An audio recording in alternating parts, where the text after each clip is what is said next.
Okay, so welcome everyone to another of our online lecture series from the George MacDonald Society. Today we have a wonderful speaker, Rod McGillis, and I think I'm sure most of you are familiar with Rod, but just a little bit of a brief introduction. Rod has been a MacDonald scholar for, well, he's probably one of the longest serving MacDonald scholars that we currently have. And he's been at the University of Calgary for, is it your entire career or just the last part of your career? Um, Anyway, so he's been at the University of Calgary and he's been professor of English there with a specialty particularly in children's literature, and he's edited and written numerous articles on George MacDonald. And he's also most recently done a epilogue for the Cambridge Companion to George MacDonald, which is not out yet, but is hopefully coming out in December. And so this is, I think, loosely based upon some of his reflections from that. But I will hand over to Rod, and he can tell us a little bit more about what he plans to talk about. You can see in front of you a 56-year friendship. You will hear in a minute that my first introduction to George MacDonald was the fantasy Lilith. So I'm going to, at the very near the beginning, begin with Lilith, and I'll come back to Lilith towards the end. So we can go to the second slide. I'm sorry, this is becoming awkward since Danny's having to do the slides for me. Since I'm Canadian, it seems appropriate to begin with an apology. It seems doubly appropriate to begin with an apology now after this computer screw up, if I can say that. In any case, my apology. It's there, the first line will give it to you, but before I address that, I might say that when I was asked to do this, when Danny asked me to do this, I rashly said yes, and then went looking at materials and so on and realized how little I know about George MacDonald. And I say that in all honesty. Many of you listening at the moment will know more about George MacDonald than I do. If we went back to 1970, that wouldn't be the case. But now it surely is, because in the last, 20, 25 years, there's been so much work and interest taken in George MacDonald that it's left me far behind. In any case, I don't imagine I'm going to offer anything that's terrifically new. And I've also apologized because it's sort of self-indulgent in that I'm going to go over my years of connection with George MacDonald. And I'll likely do so weaving. I use that word advisedly, but I hope I'm weaving in a somewhat more coherent way than the famous weaver today. I will begin with Lilith, and you can see William Blake. I will explain that when I first read Lilith, really the first thing that came to mind was William Blake, and that connection has never left me. I will explain about how I ended up studying MacDonald at Reading in Berkshire. I'll have very little to say about collecting, and there's a reason for that. It has to do with how MacDonald was viewed and how readily available he was when I started doing work on him in 1970. I won't really say, well, I will say things about people. One of the crucial things for me in my work on George MacDonald was the people that I met. I will probably repeat this as we go along, but the community, George MacDonald community, seems to me to be reflective of George MacDonald himself in a way that is deeply touching, to me at least. I won't have much to say about publications. Probably should have taken that one out. But we can go on to the next slide. Now, in 1969, I did an MA at McMaster University in Hamilton, Ontario. And as a grad student, talking to other grad students, we talked about our professors. And there was a young professor there who I did not have as an instructor, but he was known for having published an article on an obscure author called George MacDonald. The essay that he published was on Phantastes. I speak of Joseph Sigmund.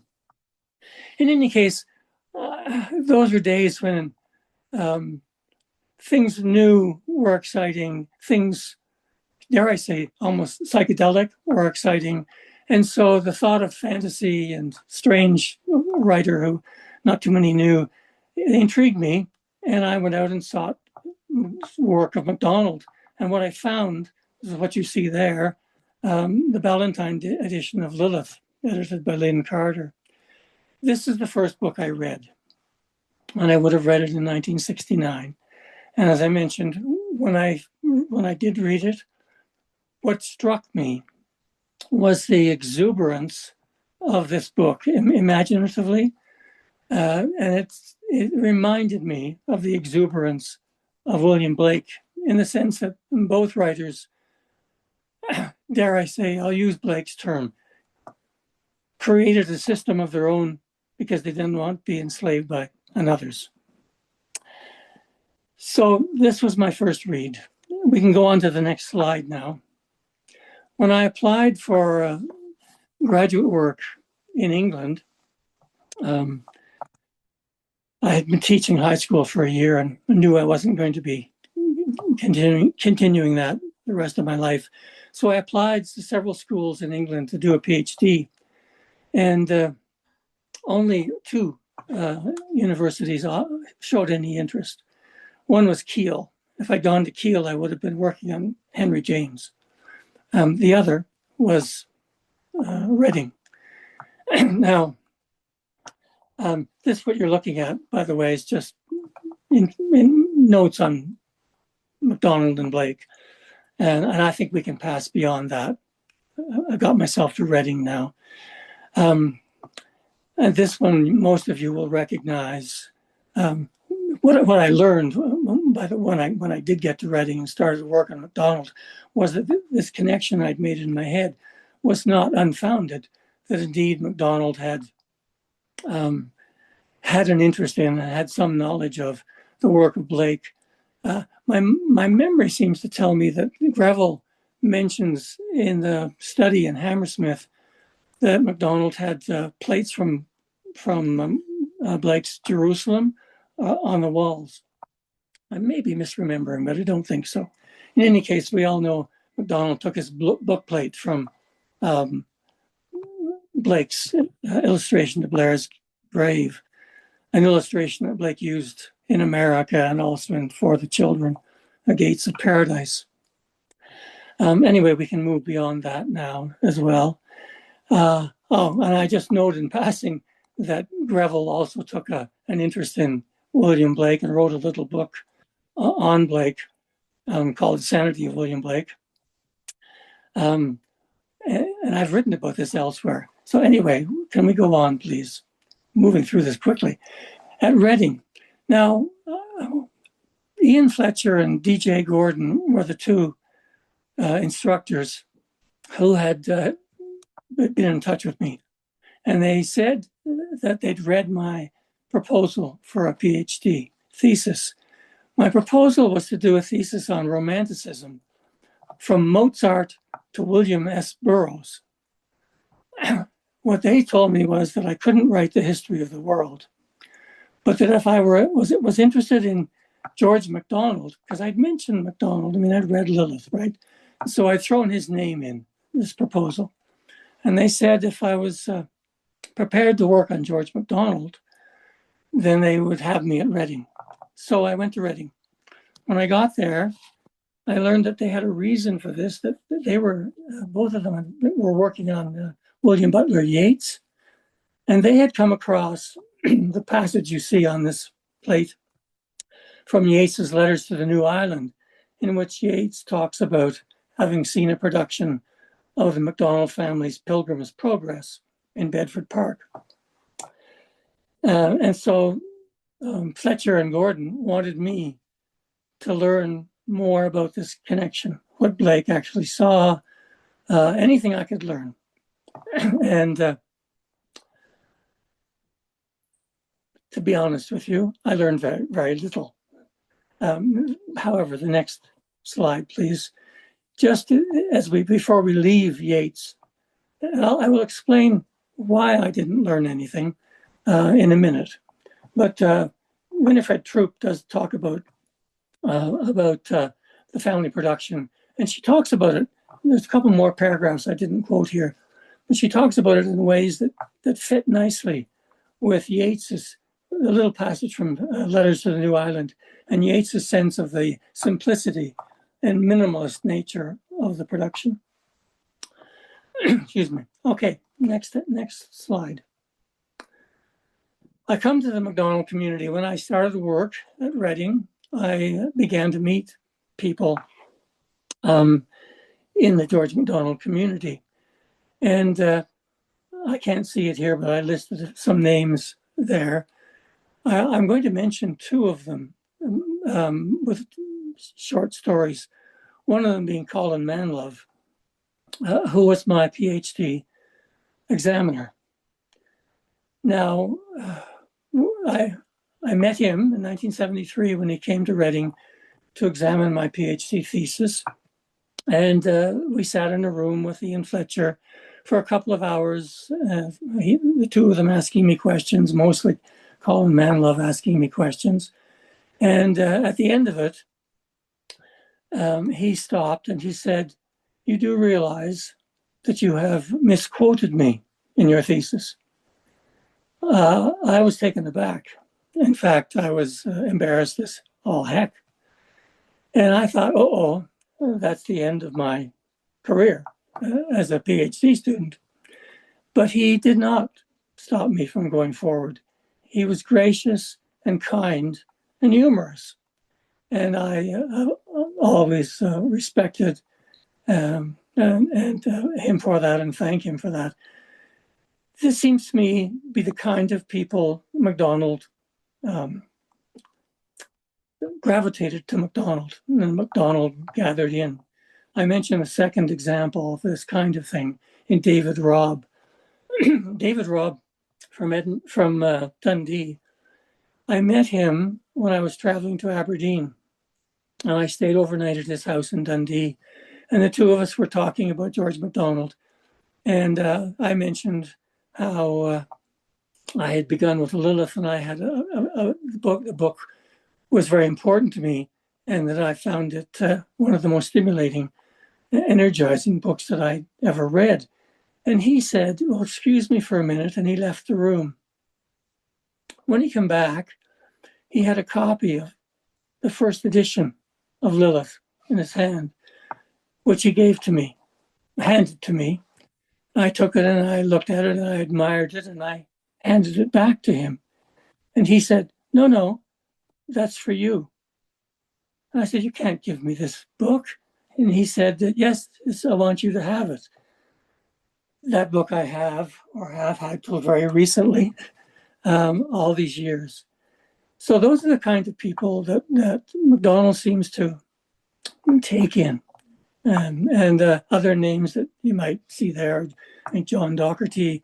I do want to mention more people I've met more recently, like Bob Trexler, and of course, John Pennington. So anyway, the MacDonald community, it seems to me to tell us a lot about George MacDonald, the kind of person he was. Next slide, please. I also met George MacDonald's godson, a man called George MacDonald Davies. Excuse me. And Mr. Davies gave me 4 pictures from his own collection. I don't think these pictures are particularly a novel now, but when I received them back in 1972-ish, they were. What you see here are three of the pictures, all of them of the Pilgrim's Progress production. Excuse me. And the back of one of the pictures with Mr. Davies's name. The fourth picture, I neglected to put here. It was a family portrait outside the Hammersmith home, I believe. And I think that picture is well known nowadays. In any case, this kind of generosity, he told me I could have the pictures and do whatever I wanted with them. So these are the people George MacDonald seemed to connect with. Next slide, please. Now, when I started working at MacDonald, excuse me, back in 1970 at Reading, there were very few MacDonald books available in print. So I found myself having to go to secondhand bookshops and antiquarian bookshops to look for old copies of the books. This got me started, in short, collecting. And I had never intended to be a collector, but I had to have something of MacDonald's to read at home. And so this is how I began. It led me not only to collecting books, but also to discovering letters. And two of them, I have three MacDonald letters. Two of them are here. One to his nephew James, and one to a Mr. Atkinson. Confess to you, I don't know who Mr. Atkinson was. And I've never really done anything with these letters. I just collected them. So can I go to the next slide, please? Because this is a little more important to me. One of the books that I came across was a copy of Exotics. Now, I'm not sure about now. As I said, there's been so much work done on MacDonald over the years. But at the time, I'm quite sure that the person mentioned in MacDonald's inscription to this book was pretty much unknown in the MacDonald circles, people who were interested in MacDonald. I don't remember Sir Noel Peyton's name coming up, for example, in George MacDonald and his wife, in the biography of his parents. But Sir Noel Peyton was a very well-known and important fairy painter of the 19th century. It was a whole school of fairy painting, as you know. And the inscription in this book says, "To my friend Sir Noel Peyton, with love and thanks, George MacDonald." Now, I've never pursued that particular clue, but it seems to me that it might be one worth pursuing. The next slide, by the way, just shows you a couple of Sir Noel Peyton's works. I'm not sure the Puck and the Fairies has come out all that clearly, but it looks better here when I look at it. But those are a couple of Sir Noel Peyton's fairy works, Puck and the Fairies and the Fairy Court. You can find many more on the internet now. The next slide, please. Now, I went to Reading and started to teach, did my PhD. And when I came to the end and it became time to get a job, I only had a couple of nibbles at my applications, of which there were many. One of those nibbles was from the University of Calgary. And they were interested in knowing whether I could teach children's literature. And I wrote back to them and told them that, of course, I could, because the writer I had just spent 3 years studying was a well-known children's book writer, George MacDonald. Anyway, that got me the job at the University of Calgary. And when I started teaching there in 1973, neither George MacDonald nor children's literature were much taught in the university, if you can believe this now. This was sort of the beginning of interest in both those subjects, MacDonald and children's literature. So for me, they went hand in hand, although my PhD work was on adult fantasies. And it led me to editing, and what was my actually first book publication, the World's Classics edition of the Two Princess books, which you see there, two different covers. We can move on from there now, please. Now, all of what I'm saying really amounts to a failing in me. When I went to Reading, they wanted me to discover more about Yeats's connection to George MacDonald. That's the kind of scholarship that I have never felt much connected with, to be quite honest with you. And so I don't think I'm very good at it. In fact, I think I'm quite poor at it. What I am interested in, and finding George MacDonald somehow secured me in the belief that this was okay. It was connecting with something, what I call here an imaginative engagement. When I read Lilith, I mean, the connection I had with the book was instant. And the bottom dot here, these are two quotations from a very well-known essay by MacDonald called The Fantastic Imagination from de Chavaurts. And the bottom one there, which says to wake things up, to make people think things for themselves. That's what struck me. And that's what I've tried to do in any work that I've undertaken, as opposed to finding out new bits of information in a scholarly way. Next slide, please. Now, what you've been hearing all through this is that William Blake, George MacDonald, and George MacDonald's Lilith,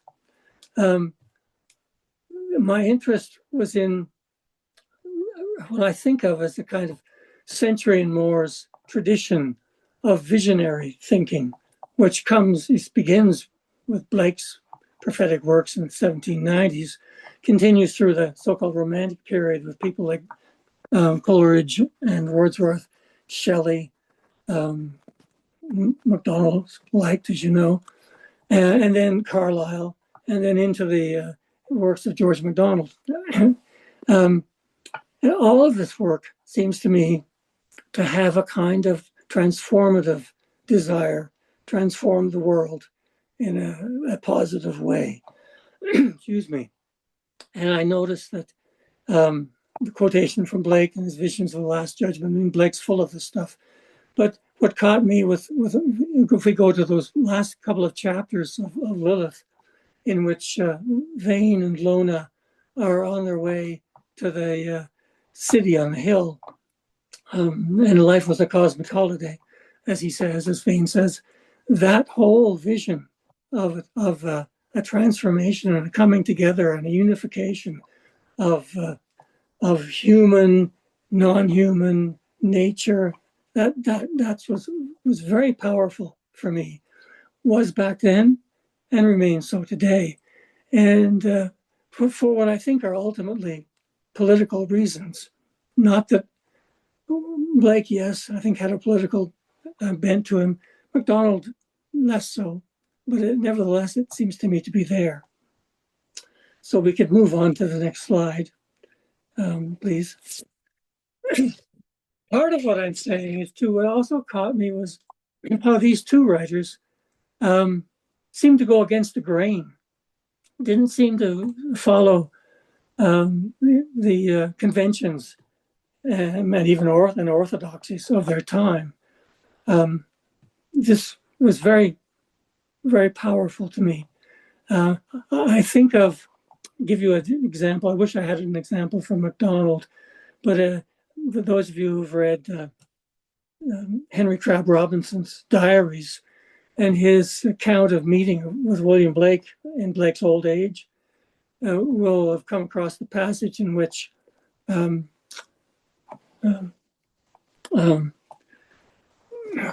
chap who writes these diaries when you're old like me, you lose names. I just said the name, but I've lost it. But Henry Crabb Robinson describes meeting Blake and saying he knew that Blake had these strange uh,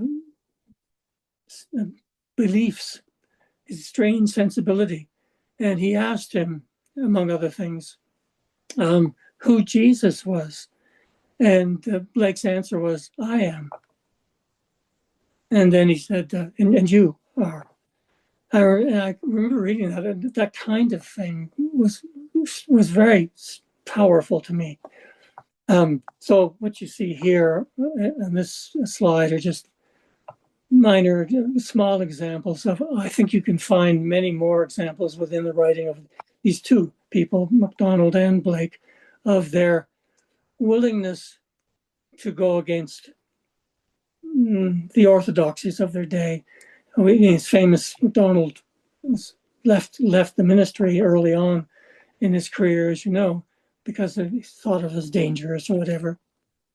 And Blake was thought to be crazy. Okay, next slide, please.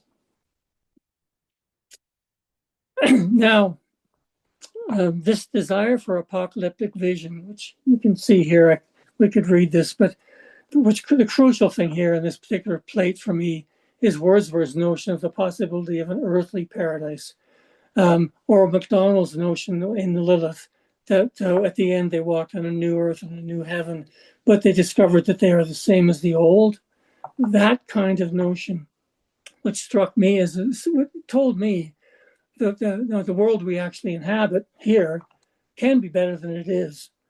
I say this at a time when it's beginning to look, that vision is receding.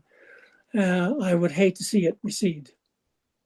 In any case, the metaphor that recurs over and over in Lilith and elsewhere in the writers that I'm talking about is that of waking up from a sleep. And it seems to me it's one of the things that connects, these writers, Blake and MacDonald, in that at a certain point, we will wake up, and we will wake up to a transformed world in a good way. Next slide, which is going to bring us to the end, I think, almost. Now, one thing to say, and as I said, I don't think it's really anything groundbreaking or new, is why I was attracted in the beginning to MacDonald and why he as a writer continues to be important to me. And that is that romantic tradition that sees Wordsworth, Coleridge, Shelley, and especially Blake champion the human community. MacDonald envisages, as I see it, a human community that accepts every person and every creature, young and old, male and female, infirm and robust, this racial origin and that racial origin. His vision is a unity within diversity. I note that Northrop Frye calls this visionary tolerance. That term you can find, I didn't say here, but you can find in Frye's very first book, Fearful Symmetry. I think it was 1948, but I'm not sure. Anyway, I like the term, visionary tolerance. Visionary in the sense of this expansive view of things, which sees everything drawn together and tolerates division and difference. And I want to finish with just noting this, that we need this kind of vision, especially now, in a time of darkness, when, and I quote another writer that's important to me, when power and greed and corruptible seed seem to be all there is. Now, could we have the next slide, please? I've probably run through this more quickly than I should. I have beside me papers that I could have used, and we would probably be getting tired of this anyway. So I want to thank you all and send you peace, tranquility, and goodwill, and leave you with one other slide. Just the next one. If I can have a shout out to a book that's not quite out yet, but it will be soon, edited by, as you can see, Gableman and Pad Ziara on MacDonald. This continues, but I think it's, can I just have a few minutes more?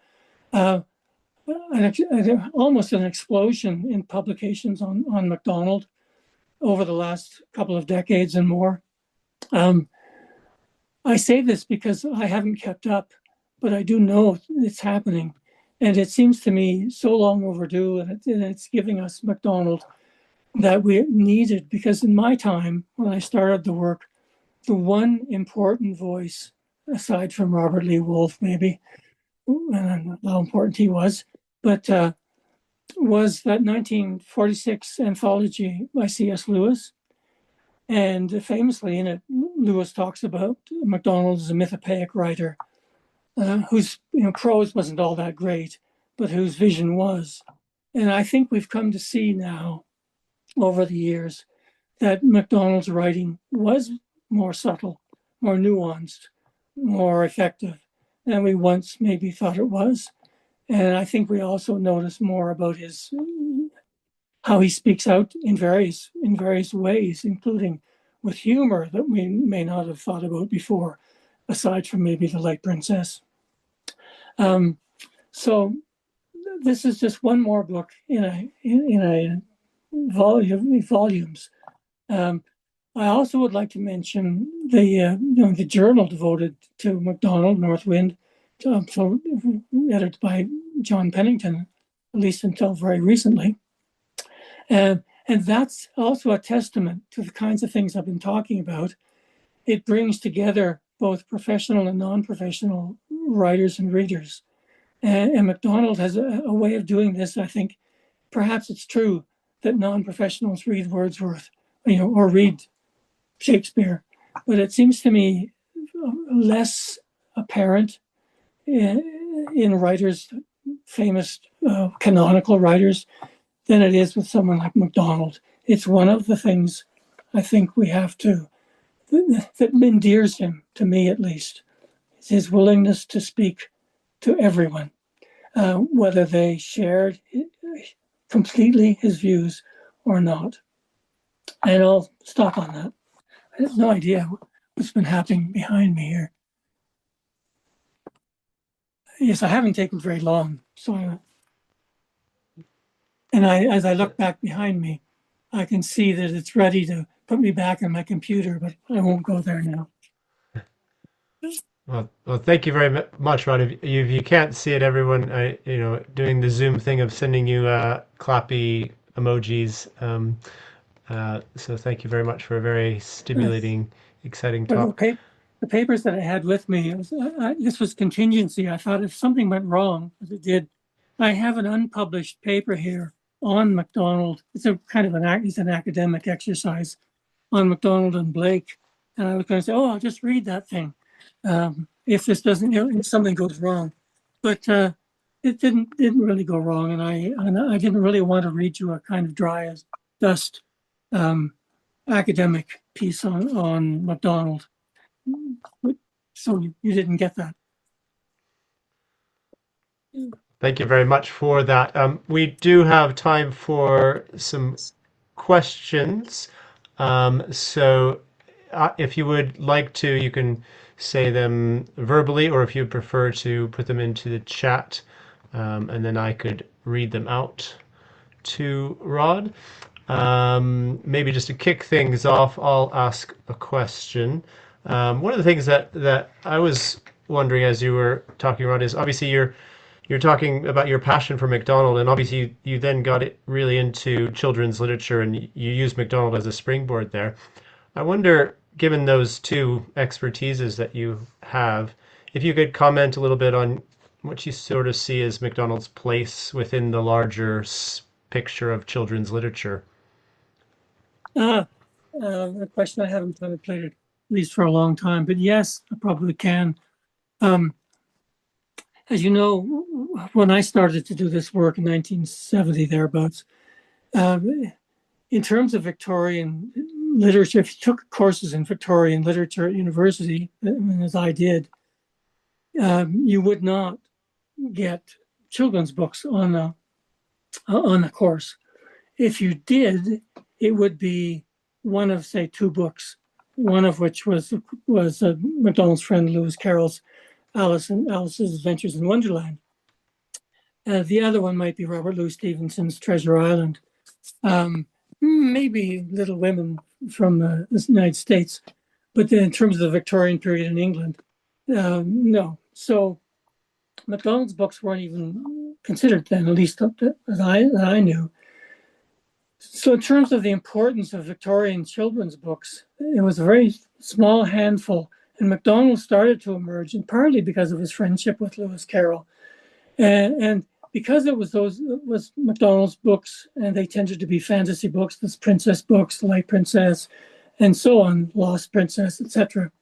They tended to be books that fit a sensibility, a fantastic sensibility, and so did Lewis Carroll's, right? The Alice books, conventionally called nonsense, but they are fantasies of their own kind. So in terms of children's books and the history of children's books, these two writers are crucial. Maybe Edward Lear be thrown in there, are crucial with the development of a tradition of fantasy that maybe goes through writers like E. Nesbit, and I don't really can off the top of my head think of Evelyn Sharp, other writers of the early 20th century to our own time. So they're crucial, obviously, in that way. But it took time for them to be surfaced. Now, can I cross over to the other part of it, which is children's literature?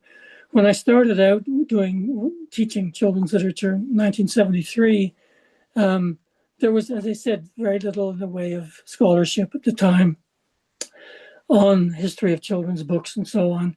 The first journal appeared back then. It's called Children's Literature, The Great Excluded. Came out, started, I think the first number of that was either 73 or 74. It's right back in that time.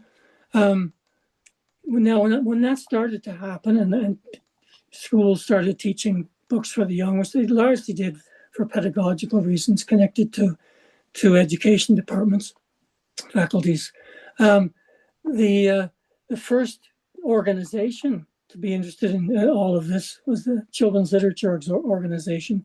And they decided in their wisdom to create a short series of books, creating a canon of children's literature. So they did create this. I can't remember what the title of that. Probably one sitting behind me here, but I can't see it off the top of my head. Anyway, they created the 3 volumes, which attempted to set out the important tradition, canonical works in children's literature. And of course, front and center were books like the Alice books, MacDonald's princess books, At Back in the North Wind, possibly too, and other Victorian books. I mentioned Robert Louis Stevenson, Edward Lear. Others won't come to mind, although there are. What they missed, of course, can I say this? They missed a whole galaxy of 19th century children's books written by women. I'm thinking of people like Mary de Morgan, Mary Molesworth, Juliana Ewing. I mean, there were just a whole bunch of them. That only scrapes the surface. And I think, my guess is, even to this day, people like de Morgan and Molesworth and Ewing and others are not getting the attention that they probably should. Anyway, I don't know if I've answered your question, but it became clear that MacDonald and Carroll were the beginnings of a tradition of fantasy and nonsense that went right through children's books to our own time, of course. And by the way, if I can say this, when I started to do this reading, and like I said, reading Lilith in 1969, dare I say, 1969, we are smack dab in that time of, Where's the Walrus, Magical Mystery Tour, a culture that liked and thrived in strange, bizarre, nonsensical, fantastical things manifested in popular culture, and obviously the Beatles' famous Sgt. Pepper's album, which I've just referenced, and then the Magical Mystery Tour, which I've also just referenced, in Bob Dylan's Basement Tapes, if you know any of those songs, Tiny Montgomery and so on. There was a time when we were interested in the kind of shake-up of things through nonsense and fantasy. And so it seemed a time ripe for rediscovery and moving on from writers like MacDonald and Carroll, which is what happened, by the way. I'm not sure if I've answered your question. No, that's absolutely excellent. We have two things in the chat, and then Ben has his hand up. So, Bob's asked, when Robinson asked Blake who Jesus was, what did you say Blake's response was? I think he I must. am. His first response was, I am. Very good. And Bob, you can make a follow-up if you like.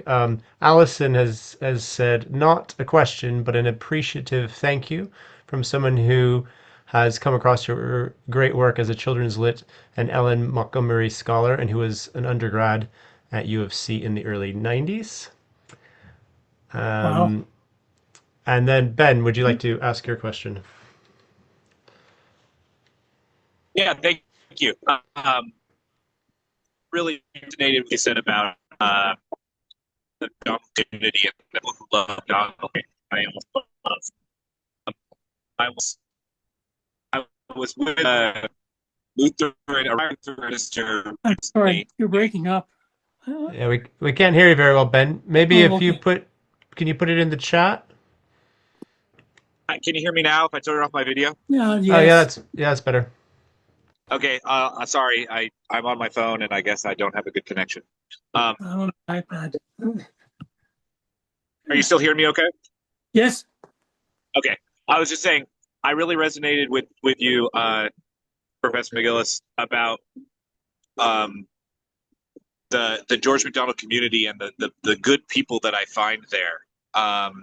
And I was talking with a Lutheran minister, retired Lutheran minister, and he was actually doing an address to a group of his peers, and he had to distinguish himself as not that kind of Christian.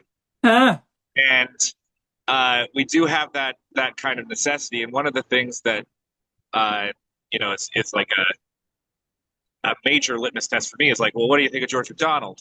And not enough people have any idea of what I'm talking about. But now let me get to the question. So I have this kind of urgency. I want more people. I think everyone on this call wants more people to know about George MacDonald and to learn of him and from him.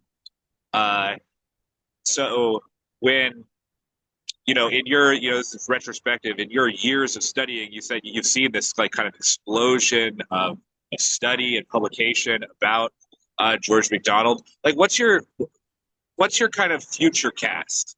Where do you think George MacDonald studies are going after 40 years, and or what are your hopes for it? Yeah, I wish you hadn't asked that question, but no, I will answer. First, I want to thank you for what you've said, and I should say to you, I'm acutely aware of the audience for George MacDonald, and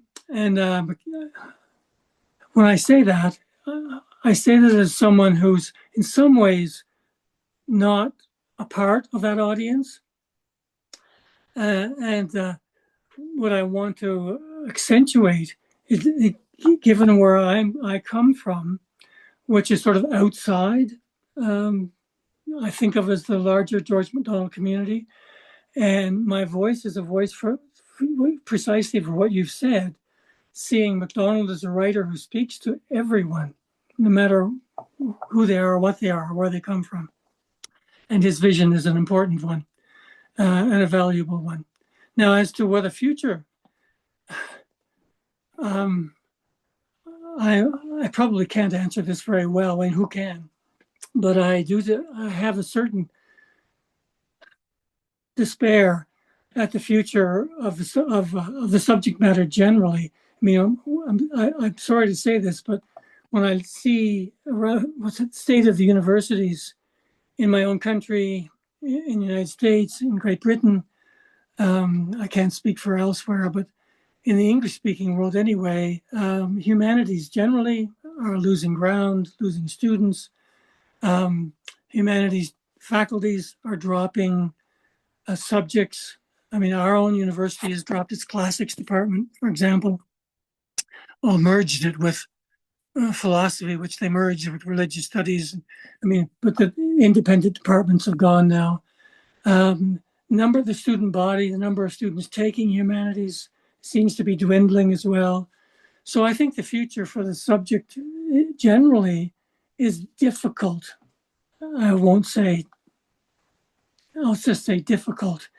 Now, there is also the question of chat GPT and the AI and all that stuff and how that's affecting what we do. And so all of that leaves me to think that the future is troubled. Whether we can get through this or not, I don't know. I think a writer like George MacDonald is one of those writers. And I think I've mentioned I see the whole 19th century as filled with writers that continue to be of valuable to our communities generally. And because MacDonald is a writer who speaks to people outside the institution, outside the university, as much as he does to those inside, perhaps the future, and this organization is another example of that, bringing people together who share an interest in George MacDonald, his future may be much brighter than, say, William Wordsworth, whom I've mentioned. I'm not too sure that a writer like Wordsworth or Samuel Taylor Coleridge, what the future holds for those people. I'm just not sure. But a writer like MacDonald, who is clearly, in some ways, he speaks not even stronger outside the institution than inside. So that bodes well, and that's good. I mean, I think, as you say, more people should be aware of this writer and appreciate the values that he has to share with the rest of us. I hope that's some answer to your question. Great, thank you. We have time for a few more questions. There's a couple more in the chat here, but if you would like to ask it in person, do raise your hand. So we have, I guess, just a comment from Michael, who was very enjoyed what you said about the shakeup of things through nonsense and fantasy. He says, "Bring it again." Yeah. And then we have, is it Maya or Maja? She asks, if MacDonald's works were not available in your language, which 3 books would you prioritize for translation? Oh, well, obviously Lilith. I wouldn't hesitate on that one. Thereafter, I'm a literary person. I'm well aware that there are some of MacDonald's books. I mean, the 3-volume series of Unspoken Sermons, for example, The Hope of the Gospel, The Miracles of Our Lord. Those books, I think they're all very well worth reading and preserving. So I think I would probably say one of those. Well, if I say one of those, I'd say probably The Hope of the Gospel would be worth translating, because I think you need that aspect of MacDonald. But as for the 3rd book, I think I would not hesitate in saying The Princess and the Goblin. Now, I have to tell you, I haven't read The Princess and the Goblin for some years, but in a book called The Nimble Reader, one of my books, I do write about it as, in effect, a kind of perfectly constructed book. And I still think that it is, it's just a perfectly constructed fantasy of a young girl and her male companion, Curdy, confronting the goblins. So I would say that's a children's book, Book of Sermons, and of course MacDonald's magnum opus, Lilith. So I could pick other books too, but you asked for 3. No, that's great. We have another question from Michael here. He asks, how would you describe your experiences at the interplay between your imaginative engagement with MacDonald as a person in a biographical story with his characters inhabiting his stories? So maybe the metafictional kind of aspect of MacDonald's stories. To be honest with you, I'm not quite sure how to understand that question. How would I? Michael, would you like to explain it in Yeah. yourself? I mean, I think he means something along the lines of you being a reader of MacDonald's stories, kind of like MacDonald's characters are often readers of stories themselves. Let me have a whack at it. Oh, Yeah. yeah. So you brought up the word imaginative engagement, and it's kind of like we get entangled in the stories of MacDonald in those worlds that he makes, but we also kind of co-inhabit those characters in some way. But I'm kind of curious about how much of MacDonald and you interact, and MacDonald and you and Mr. Vane, and I mean, what's going on there between you and MacDonald and you and Mr. Vane and the 3 of you? Like, what's your experience between this interplay of imaginative engagement? Because we do interact with the biography of the author, and we do interact with the characters that he's made. So, Yeah. How about you personally? Okay, I think I understand, although I'm not sure I have a very good answer for you. I like to think, and I could be wrong, I like to think that the biography of the writer that I may be reading, in this case, George MacDonald, I mean, obviously read the biographies that we have, or at least did do up until some years ago. And so I knew about his life. I've been to Huntley and seen the farm and so on. I mean, I've been to Bordighera. So I do, yes, you're right. I do have some engagement with or understanding of MacDonald's biography. So MacDonald as a man, husband, father, so on. It's that aspect of MacDonald does not really interact with me much because his experiences were so foreign from my experiences, aside from the fact that we both came from, relatively speaking, humble conditions.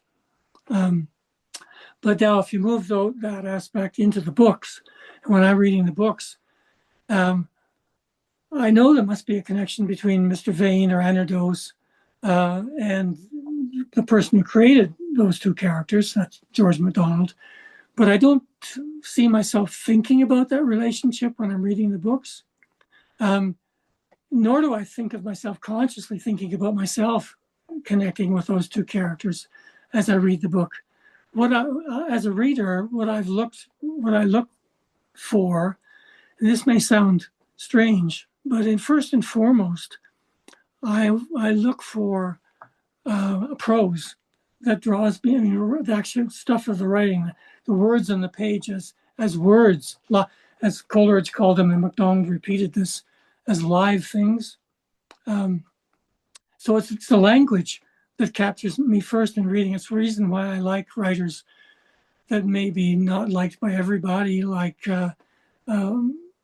Dickens, but he never likes Dickens, but Faulkner, Cormac McCarthy, Alan Garner. I don't know if you're a reader of Alan Garner from Alderley Edge up near Manchester. Their prose captures me.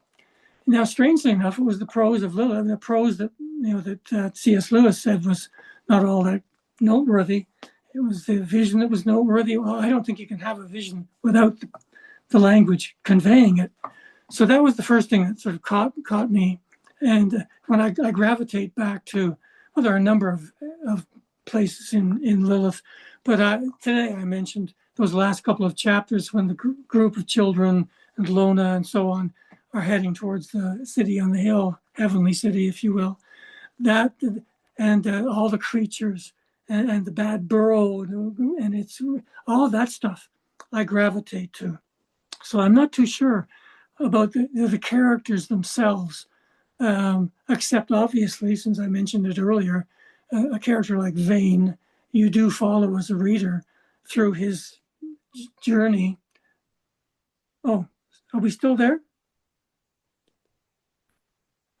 Can you still hear me? Yeah, sorry. Oh, okay. Somebody just asked to see the picture of Greatheart, so I was just putting it up. Oh, okay. I didn't know something. Anyway, so you do follow the character, and by the end time you get to the end, and I mentioned this earlier, when Vane talks about waking up and the possibility of waking up and the endless ending, that does resonate.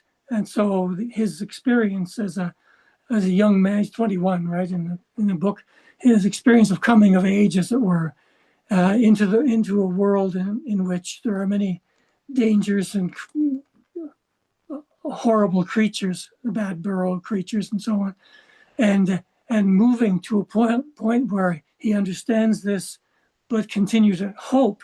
I mean, that kind of stuff does resonate me. I mean, we live in a time where it seems to me would be very easy to despair and very easy to see the future as extremely bleak. But if we don't continue to have some hope through this bleakness, then it's really the end game. It's over. And as MacDonald says, it should never be over. It's an endless ending. So those kinds of things do resonate with me. I don't think I've answered your question, Mike, but anyway. That's great. Thank you. We have time probably for one more question here, which we have one from Maya again. And if anybody else, we probably could squeeze one more quick one if anyone else has one. She asks, is there any contemporary writer who reminds you of MacDonald, both in terms of imagination and understanding of the gospel? Maya is what she says. Sorry, Maya. Yeah, good question. And off the top of my head, I think the answer would be no. But I'd have to dwell on this. First, I should say, this is damning me. I've been retired now for 15 years. And during those 15 years, I know I haven't stopped reading and I haven't stopped publishing the odd thing. But however, my reading has slowed tremendously and it gets slower as the years go by. So I don't read a lot. And currently, the writer I'm reading, I can't pronounce the name, and I apologize to him and to you, but the last year's Nobel Prize laureate for literature, Hungarian writer.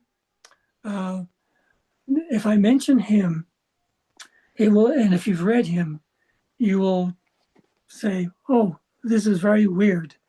But I will mention him because one of the books that I read of his is called Hertz, and then there's a number, I've forgotten the number, no good with numbers, but Hertz number. It's a 406-page book that consists of one sentence. So you open the book and you start the sentence, and the sentence doesn't end for 406 pages. And in those 406 pages, if any of you have read it, there is a vision of community and the vision of the possibility of the breakdown of community.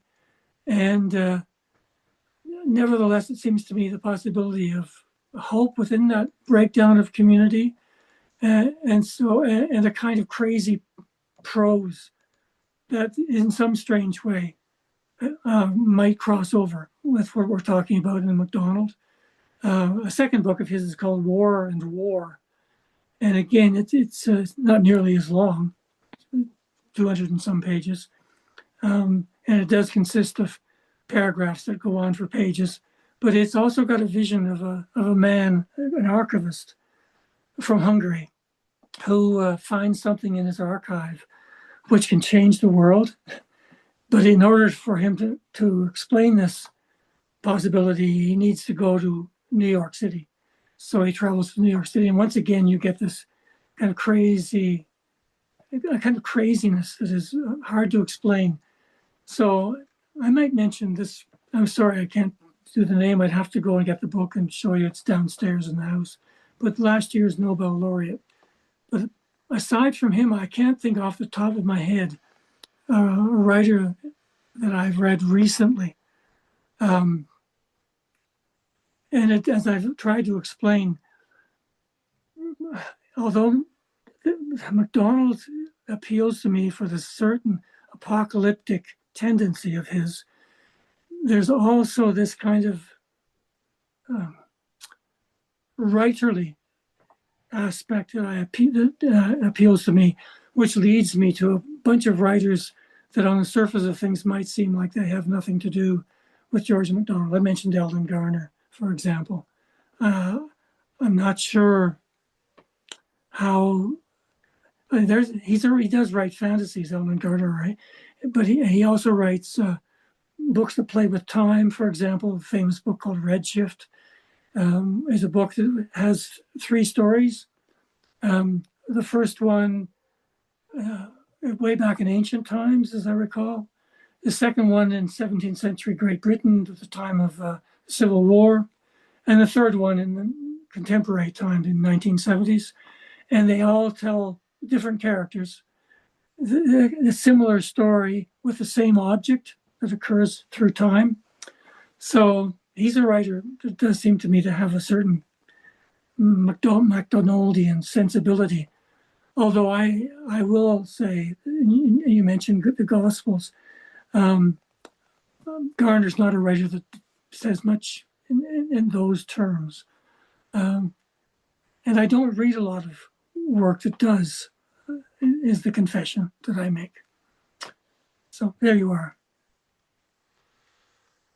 Well, thank you very much, Rod. I think in addition to such a wonderful talk here today and sort of a reflection on your time, I think, I think it's also important for us to thank you for what you've done over the years in terms of bringing MacDonald to the wider academic community and general populace with all of your editing and all of your works. And I know, for myself, when I was reading works for my PhD, your article, I always looked out for your articles as some of the best ones that had some of the sharpest insights. So thank you very much for what you have told us here tonight, and for your work and your life reading and helping others to come to know MacDonald.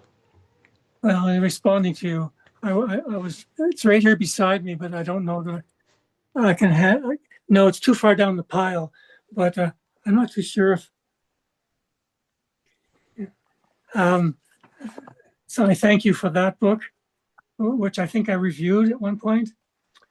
Yes. So thank you, and thank everybody in the MacDonald community for who they are and what they share. Thank you. That's excellent. Thank you. If I could just make one announcement before we wrap up, which is just our next online lecture will be just over a month from now. So to mark your calendars for, I think it's the 27th of June, we have Benjamin Toussaint from the Sorbonne is going to be, I don't know exactly what she's going to be talking about, but she focuses on the Scottish side of MacDonald, so it'll be something to do with the Scottish aspect. I think probably something to do with MacDonald and the national tale is, I think, what she will be discussing. But that's on the 27th of June, probably a similar time, but we'll let you know. And again, if you like this kind of thing and you know people who would like this kind of thing, do spread the word as well so that we can